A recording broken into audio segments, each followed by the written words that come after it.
Medical Marijuana and Wellness webinar series. Today's topic is going to be the Florida Hemp Program featuring Holly Bell.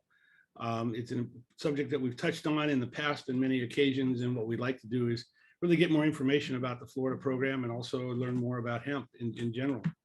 Hemp is a product that's played a very important role in America for a long time. It's done everything from providing the sales to the ships that Columbus came over in. The actual first flag that was created by Betsy Ross is made out of hemp. And World War II here in Florida, Florida played an important role providing ropes for the Navy as well as those parachutes. And more importantly, our Constitution was printed on hemp paper. Thomas Jefferson is quoted as saying, "Hemp is necessary to the wealth and the productivity of a country." So it's been recognized for a long time, the importance of hemp, and I think Florida is taking a leading role here in the United States in this particular area. So I'd like to introduce Holly Bell, a director of one of the cannabis director of Florida Department of Agriculture. Holly, welcome. Tell us a little bit about yourself. Thanks, Mark, and I'm so excited to be here, and thanks for asking me. So I came down to Florida about 3 years ago. Commissioner Freed interviewed me and several others to be the director of cannabis for the Florida Department of Agriculture and Consumer Services. That role was to come in and get a hemp program up and going, and then assist the OMMU with the edibles portion of the medical marijuana program here in Florida. And so I was lucky. She selected me. I moved down from Tennessee, where I'd lived for 27 years. And prior to that, I'd lived all over the world. And I'm a retired banker.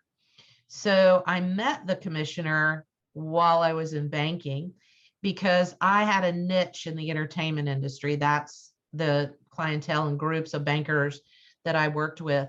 So that's where I got exposed to cannabis, because some of my clients have gotten into the space, and you see their names on products now.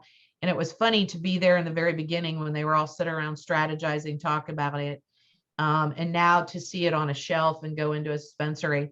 So I learned how to bank the cannabis industry while I was a banker.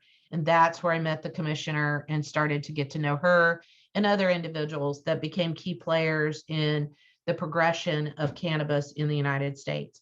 So moving down here 3 years ago, after the Farm Bill got signed, I came in and we got a hemp program passed through, a hemp bill passed through the legislative efforts in 2019. We got Bill 1020 passed in May, became law in July. And then we wrote our rules and got the program up and going in the start of 2020 in the midst of COVID. So we have a thriving program up and going right now. So what specifically is your role in the program? So day to day, what I really was brought in to do was be what I would call a program manager or project manager. And that was, she had a vision, she had an idea of what it should be as it rolled out and what it could do for the state of Florida and for farmers and individuals, patients, retailers, manufacturers, extractors, distributors here in the state of Florida. And it was my job to go out and coordinate that and get that done. So every day, what I do is go out and manage the program. The jurisdiction was given to what we call FDACs. And in our department, we're very lucky to have a very large department of over 4,000 employees.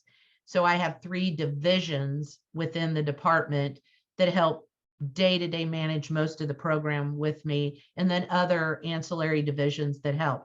So my job is to kind of be the project manager to make sure everything's getting going, moving forward, and it's aligning with the vision that the commissioner had for what the program should be. In this market with, as let's just say, as volatile as being a new market like hemp, and it's like herding cats, I suspect. Oh, gosh, that's a good analogy. Yes. Mark, it's a creative industry, and they're also willful children. And maybe that's why I find it so easy, because I took a former banking colleague to a meeting in the entertainment industry once, and we were closing on a loan, and he was a traditional banker used to dealing with corporate America. And we left that meeting. He goes, "Oh my gosh, that's like herding cats. How do you do that every day?" So great analogy. I guess that's why I just find it like, oh, second nature. It's okay. Yeah, I spent 38 years in Silicon Valley in with various high tech companies, starting up a couple of them. And Yeah. we use that term quite frequently. Yeah. Uh, so with the Farm Bill that was passed in 2014, and it was a 2014 Farm Bill passed in 2018. It really paved the way for the state and federal legality of hemp. What is the actual status of hemp in Florida? Because I know it's a state by state call as to what they're doing. So the 14 Farm Bill kind of gave us the pilot program where they could start experimenting and growing, and several states did that. We didn't do that in Florida. We did it a little bit. 2018 just fully took hemp off the Controlled Substance Act Schedule 1. So what that meant is interstate commerce can cross state lines. It's no longer federally illegal, so you could bank it. It shouldn't have any stigma to it, but it still does. And it allows for it to be imported, exported, and sold anywhere in the United States. So what we did in Florida is you first had to take it off the CS Controlled Substance Act as a Schedule 1 here in Florida. So that's what we did in the beginning of 2019 with Senate Bill 1020 that became law. What we have now is a fully functioning law that governs the entire industry, from cultivating it all the way through to selling it to a consumer and how you protect that consumer. And it gave FDACS the jurisdiction to regulate all of that. We are only one of 3 states in the United States that do it that way, which has made us kind of the gold standard throughout the United States. And also it has made us the example of how best to do this and get a program up and going that's uniform, falls under one department. So it's led by one person, which would be myself. So it's consistently run and consistently regulated, which makes for a more thriving industry, and it helps it get it up and going better, because the growers, the manufacturers, the extractors, the distributors, the retailers know what the rules are. When you have all of that uncertainty, it leads to lack of growth in the industry. So I think that is why Florida's industry is growing so well. Yeah, and I think also with respect to the consumers, I know that in January 2018, you enacted regulations that required people selling CBD to be able to, first of all, they had to get a retail license, and then also in the packaging, you made sure that what's on the label is in fact what's in the bottle. And I know as a consumer, we had the quote unquote gas station CBD bottles that everybody go out and buy one of these things for $29, and it didn't work, and everybody, that's what we gave the industry a bad name. And that was a major step forward, and I think we were the first state, or Florida was the first state to do that, and it really paved the way, and really is an example for other states. Yes, we are trying to set the bar high here. We also have a Fresh from Florida hemp program, which is the logo you have up on the screen. And what that should tell anybody in the United States is this is grown, manufactured, and bottled here, and it's held to our standards, which are high. We do pull product off the shelf and test it for efficacy. We look at the label to make sure it's compliant. We check it for the total THC.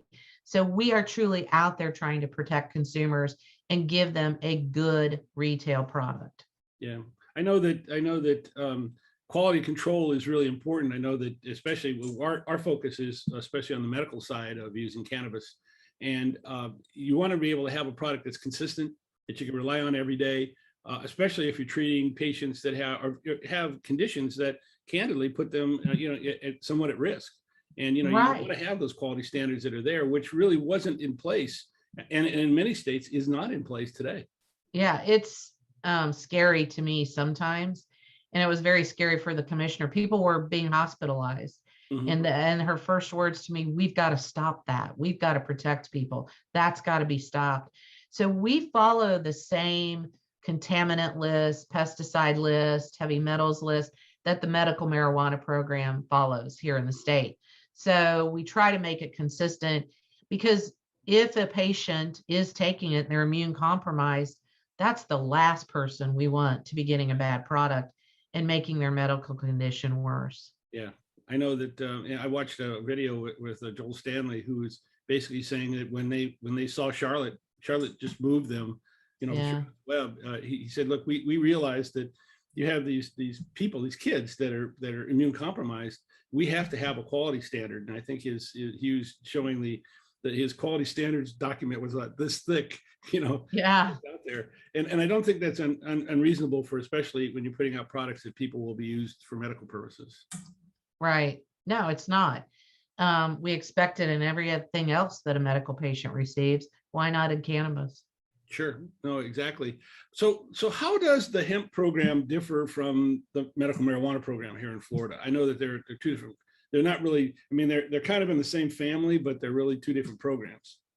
Yes. So cannabis is the overall plant. And when they did the Farm Bill in 2018, they defined hemp as part of the cannabis plant that has a total THC.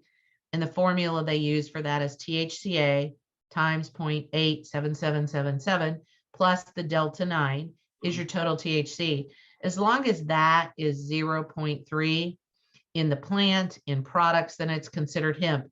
It can be sold what I call over the counter anywhere. It can leave the state. It can be exported to other states, can be exported out of the country. So the medical cannabis cannot. That has a THC, total THC of greater than 0.3. So that has to remain in the state it's grown, and you have to be able to access that via patient registry, which you have to go to a doctor to get a patient card, and then you can go into a dispensary and get that. So it's a major difference. One's requiring a doctor to give you a card and qualify you. The other is just over the counter. Sure. I know that most people associate hemp with CBD oil, and I think that's probably one of the bigger areas for it as far as the consumer is concerned. But actually, hemp is much more than that. As I mentioned in the beginning, it's been used for ropes. I found it fascinating that Florida was given an exemption to make rope during the war as part of the Hemp for Victory program. It has a lot more. So what does this mean with regard to the Florida agricultural program? So what it means is, and everybody, the CBD was the very first thing to hit and become popular, and that's what everybody thinks.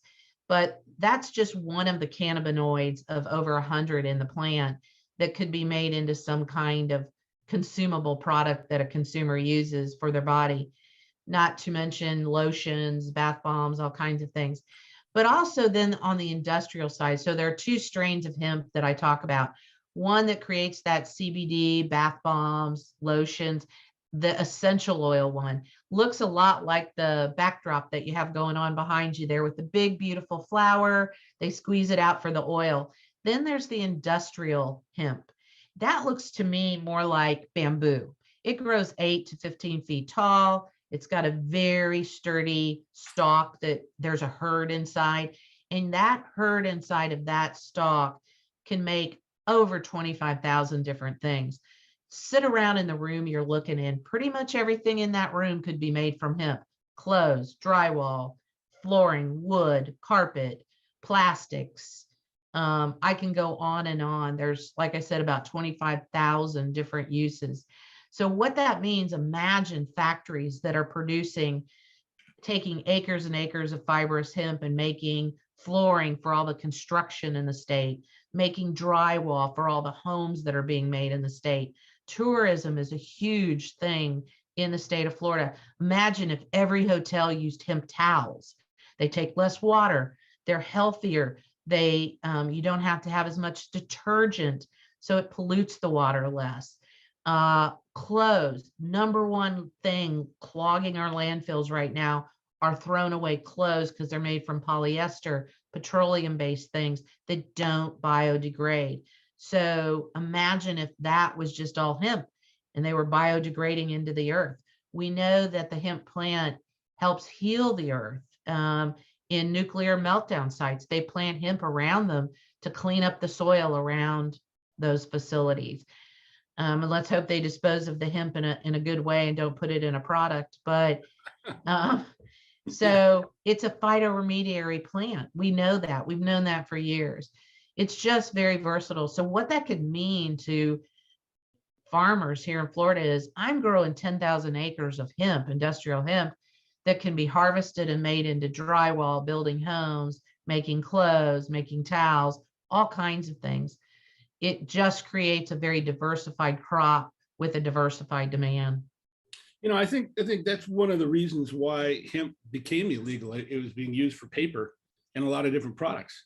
And there were some, what I will just say, Wall Street barons who used their financial backing, their financial wealth, to be able to make it illegal so that they could bring cotton into play. And unfortunately, that was something that comes into play. Yeah, and it was more than paper, cotton, petroleum based. Yeah. Oh, that's a good point. Anything Yeah. petroleum, polyester comes from that. So yes, that was a chance meeting. Then you add in the gentleman, Harry Anslinger, who was losing his governmental job when prohibition was ending. Right. And hey, we all need a job to feed our families and know what we do every day. So he created a job with the Bureau of Narcotics, and he had a chance meeting with those barons, and they created one of the more brilliant marketing campaigns that we've ever seen. And we all fell for it all these years. Yeah, unfortunately, it was a negative blow, I think, to people in the United States who really had medical conditions, but more importantly, to our environment. I mean, it's one of those climate change kind of acts that did not help us.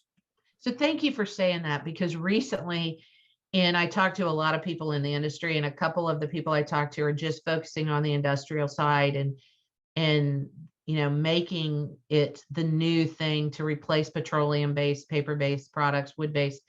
So one of the things that some of the heirs of these barons that did that are now feeling guilty and bad about what their predecessors did in their families, and they feel like they need to correct that and are starting to get involved with hemp on the industrial side. So we're coming full circle, and I think that's a beautiful thing. Yeah, that's interesting. I know a lot of the proponents of the program basically say it can help restore Florida's waterways. It can help remove a lot of the pesticides and herbicides in the soil. It can improve our food quality, our wildlife, remove algae, from the waterways, algae blooms, and potentially even help us with red tide. I think, that's something that these people say it potentially can do. I mean, hopefully we're beginning to see a little bit of that. So we have a thriving pilot program here in Florida with over 90 permits out, with universities and colleges studying what various things hemp can do. And one of the projects is hemp for water, and he is studying that, how he can clean the water. That's great. So how is the hemp program helping Florida financially? So in our best surveys, we've gathered some data in the first year, and it looks like we've produced well over 4,000 jobs, hundreds of millions in revenue, well over 300 million in revenue in the first year, and a couple million in taxes. So that's just in year one. And I do believe it's much larger than that now, and it will continue to grow exponentially as we get the infrastructure started for the industrial side, which takes a little bit longer than the essential oil. Yeah, I think one of the benefits that financially it's hard to measure is, from a consumer standpoint, it really opened the door for consumers to feel comfortable that they could buy a quality hemp product that can help them. I think it put the confidence that in the products, that what you're buying is what you're getting. And that's kind of hard to measure, but I think that confidence is clearly there. And the people that we talk to in the webinars that I do and the seminars that I do, that's one of the things that people bring up constantly, is their confidence in the product, at least the Florida hemp products that are out there. Oh, that's great to hear. Yes, we have almost 10,000 retailers permitted in the state of Florida to sell hemp to consumers. Mm-hmm. And it's growing at about 50 a week. Yeah. One of the big elephants in the room that everybody likes to talk about is Delta-8. What's your what's your program stance on that product? I mean, I can't have this program without at least bringing that elephant out. I talk about it every day. It takes the majority of my day. It is what it is. you know, it was it's what I'm going to call a perfect storm happened that created that lightning in a bottle with Delta-8. Mhm. And it came with the collapse of several people, extractors in Kentucky, who had promised to buy biomass from farmers with what I call forward contracts. And they misspent their money and went bankrupt and defaulted on those contracts. The state of Kentucky did not require bonds or anything to protect those farmers. We do here in Florida. So and I lived up in that region, so I know a lot of those farmers. That left thousands of tons of biomass on the market with nowhere to go. When these guys were making $50,000 an acre, now they were nothing. So Yeah. you have all this glut of biomass. Then you have US Bank, who decides they're going to get in and do credit card processing. And great decision. But as a former banker, I kind of stood on the sidelines and watched what was happening and thought, okay, you've got some salespeople out there not doing it the right way. I'm a little nervous. Sure enough, after 2 months, they pulled the plug immediately and said you have 30 days to find a solution. I mean, we had some businesses down here that were out $1 million in 1 month. Mhm. To come up with that capital and cash flow to keep that going, and when nobody's lending to that market, creates a problem. Right. So your retail sales are down. Then you've got patients in the medical program who are being told, oh, no, you just need to take a 10 milligram gummy, edible, tincture. That'll be good. That'll be good. When, a woman 55 up doesn't want 10 milligrams. They want 5 or 2.5. We did a market study out in California once with some people I know. And so the MMTCs wouldn't listen to them. And the other dispensaries wouldn't listen to them. So the cannabis industry, I told you in the beginning, is a creative industry. So they got together, dusted off some old chemistry, and started producing Delta-8. And guess what? It got the biomass off the market. It helped boost retail sales again. And it got the consumer a product that had less of a psychoactive effect than they were looking for. And that's what they were looking for. Mhm. So it helped them just take the edge off a little bit. And the feedback I get is they got them off Ambien, Tylenol PM. It helped them sleep through the night. And that's all they needed. They didn't wake up feeling groggy in the morning, maybe a little slow, and they just liked it better. So, hey, I mean, at the end of the day, it is what it is. And consumer demand and inefficiencies in the market drove what happened. And to me, as an I have a degree in agriculture economics, ironically, from Purdue. Mhm. So to me, when I sit back as an economist and look at all of the big picture, that's what happened. Yeah. And we have Delta-8. So we do allow it in the state of Florida, but we do go out and test it. And it must have 0.3 total THC in it or less, or we will pull it off the shelf. Sure.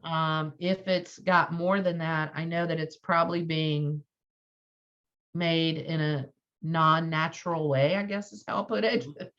I've had to go back and relearn organic chemistry, Marc, which is not my favorite topic.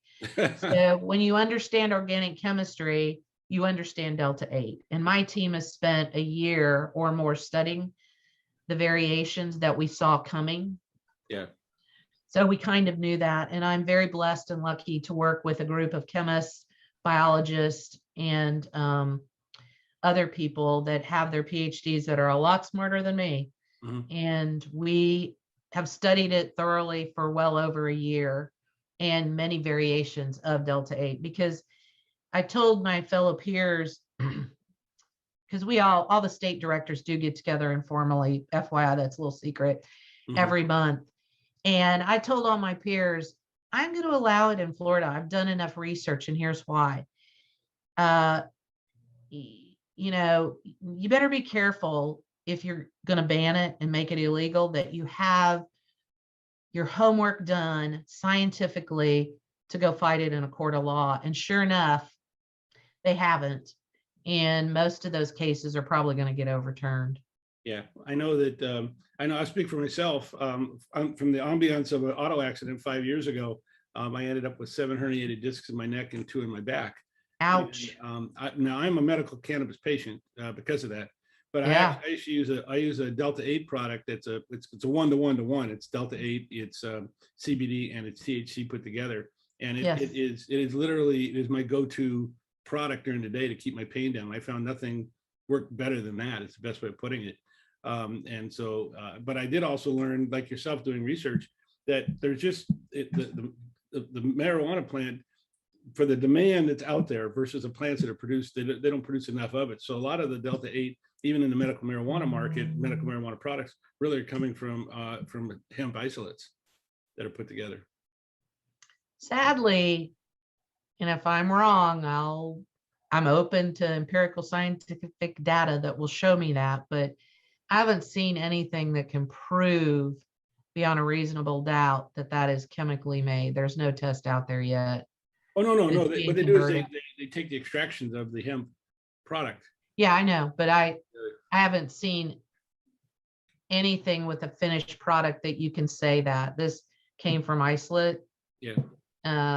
There's nothing scientifically or in a lab that can prove that at this point.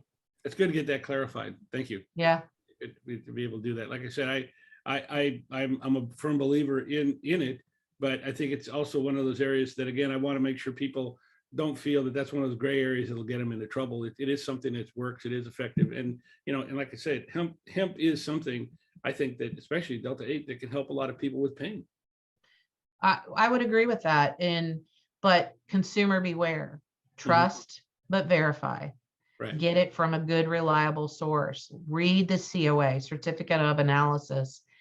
Talk to others that may have similar conditions to you, or a doctor, and get their input. Then go out and verify that. So you bring up some really good points. Be careful what you put in your body.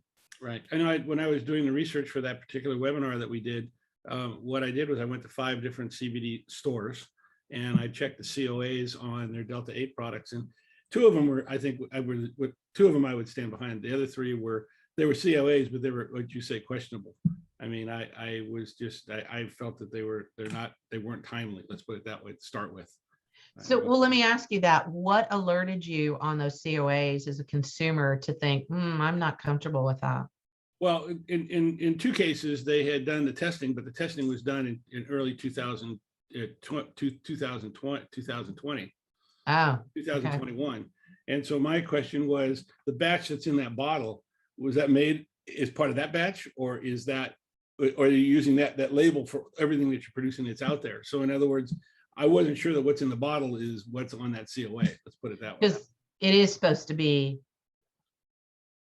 to align with the batch or the run that you're buying. Yeah, and there wasn't really a way for the people in the store to do that tracking. And when I tried to go online, I really had trouble finding the tracking. So I think it had to do with the fact that, I know that a lot of the Asian manufacturers would come up with a COA and throw it out there, but it was something that was made 3 or 4 years ago in Asia. And that's what they were doing prior to your legislation in January 2018. That was part of the problem that was out there. And I know I from the standpoint of, as a medical marijuana advocate, I want to have a product that I know works and it's safe. And this put it on, that put it on the question mark. Now, I will also give full marks to the 2 vendors that literally had COAs that matched the product that were there. I thought that was very good. That is good. So I think you hit the nail on the head. Buyer beware. It's out there. I tell everybody who gets into the cannabis industry, no matter what you're doing it, whether you are investing in it, participating in it, you're a consumer in it, trust but verify. Yeah, no, exactly. That's exactly it. How would you characterize Florida's hemp program versus other hemp programs here in the United States? Well, we are one of 3 that regulates it from start to finish.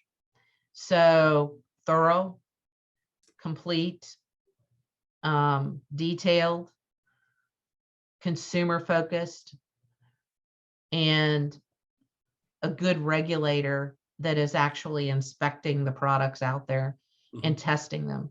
We're probably one of the few that has 2 labs in the state with cannabis methodologies for testing and DEA permits. And we haven't just had them recently. They've been ISO certified and DEA permitted for over 3 years. Great. Great. We're, yeah, like one of 3 states that do that in the United States.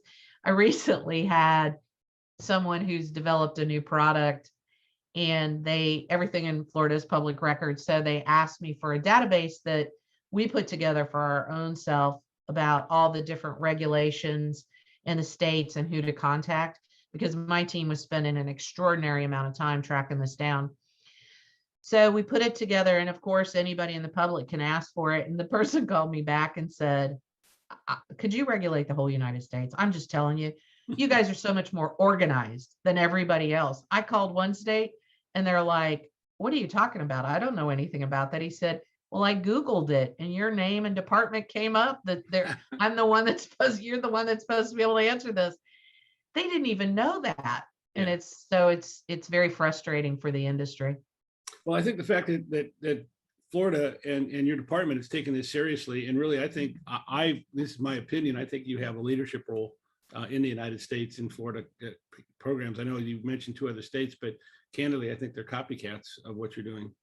Yes, we do all help each other. Listen, when we got this program started and we started to write rules, one of the things that my father-in-law taught me, who used to be a state senator in West Virginia, and he wrote the lottery bill. And so I asked him, you'd never done anything with that. How did you know what to do, how to write it, what to say? And he goes, oh, that's easy. You just go get all the ones that have already been done.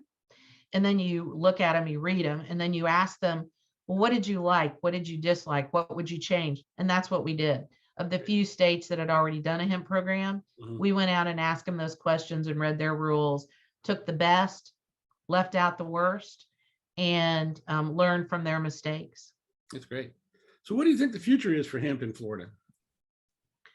I think that it will just continue to grow.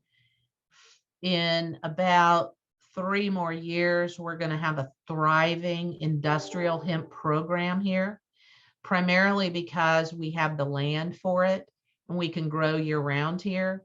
And then we also have the infrastructure in manufacturing plants, and we're logistically, even though we're down here in the Southeast, we have all these ports that can export to all around the world. Sure. And in the northern part here, logistically, we can get up to the East Coast where 60% of the population lives within about a 12, 14-hour drive or train.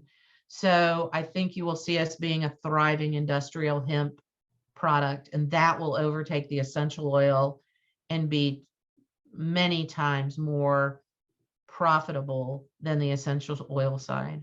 Yeah, I think especially much for larger. like building materials, for example, and as you Yes. mentioned, things like clothes that become biodegradable, and also crops that really help farmers, with their soil, help them rejuvenate their crops. Yes. And we also have something down here that the rest of the United States does not have, and that is talented specialty crops grown, which means the farmers know how to grow specialty crops. And this really is a specialty crop. That is a gift that other states don't have. We do have here. Yeah. What do you think the legal challenges are for hemp in Florida? I know that Tallahassee, you always have a lot of fun up there. So yeah, I think that well, 2 things, and I'll be very candid. This isn't a very popular answer, but one of the biggest ones is the medical marijuana program. The current permit holders, some of them don't like the fact that they're losing patients to hemp products that offer them what they want versus the medical program. And they don't like that. So for the first time ever with this Delta-8 boom, they're seeing the patient registry not grow as fast. But again, what I would say back to them is you didn't listen to your customer. Right. When you don't listen to your customer, you're going to lose them. So adapt your marketing and your products and they'll come back. Next thing is it's just a lack of the 70 plus years of the campaign against anything that's cannabis or hemp and the prohibitionist mentality. Believe it or not, like 3 months ago in one county in Central Florida, they got an anonymous tip about a grow. And instead of calling or checking online, which they can 24/7 to see if it was a permitted hemp farm, they just went in guns blazing and took the plants. Nobody was home except an elderly person who was terrified and had the early set of Alzheimer's. So they were very terrified, took the plants. And when I called the narcotics officer, I said, "Did you not think to check whether it was a hemp farm?" He said, "I don't know what you're talking about." And he was uneducated or willing to understand that there was a hemp law that had been in effect for 2 years. So believe it or not, that still exists. And his supervisors were telling him, "You were educated on this. Why did you do this?" I don't know, but it still happens. So, and when that kind of stuff happens, it just tells me that personally, they have a personal issue with it and they're not going to listen to what the statute is. So sadly, I still have some of that. Yeah, it's unfortunate. What changes do you expect here in Florida with regard to the regulations for hemp? I don't think there'll be a lot of significant changes. We've pretty much cleaned up everything that we need. We're looking at some more proactive and efficient ways that we can regulate the industry and monitor products, to be mindful of the tax dollars that we spend on that. So we've got some things in bills going forward to try to change that. Genetics is something that we've got an issue with that we're trying to work on. And other than that, our bill and our rules are working really well. So I believe we'll probably leave them the way they are.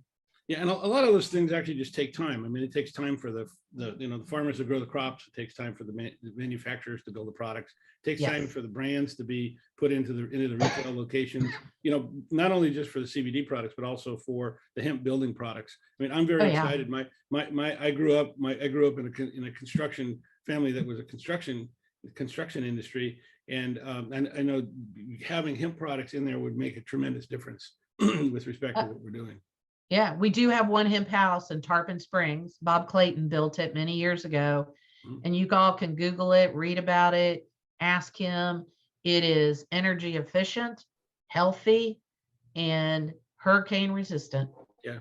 Yeah. And it's something that really should be a model going forward. I know that we're trying to debunk a lot of the how should I say, the prohibitionist thinking that's going on. And I think, unfortunately, as we get some of the, and I'm a senior citizen, so I have the right to say this, as we get some of the fossils out of the government and we bring in some fresher thinkers, and I don't care whether it's Republican or Democrat, I just think we need fresh eyes on this whole subject of really being able to move into the 21st century, not move back. Put it that way. I would agree. You mentioned this in the beginning, but another fact is, when you came over here to settle in the United States on some of those early ships, you were required to bring hemp seeds because it was such a vital crop. I found that interesting. I think it was your site that we found that also a lot of the soldiers were required to actually grow that when they set up their little forts and things like that.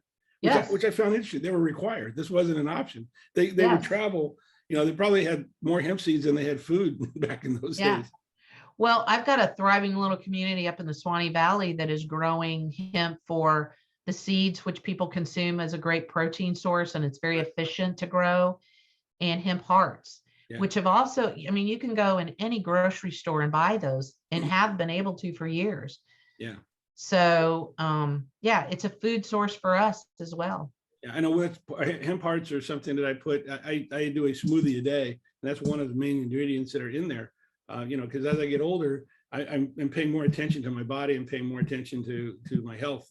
So it's something that clearly contributes to that.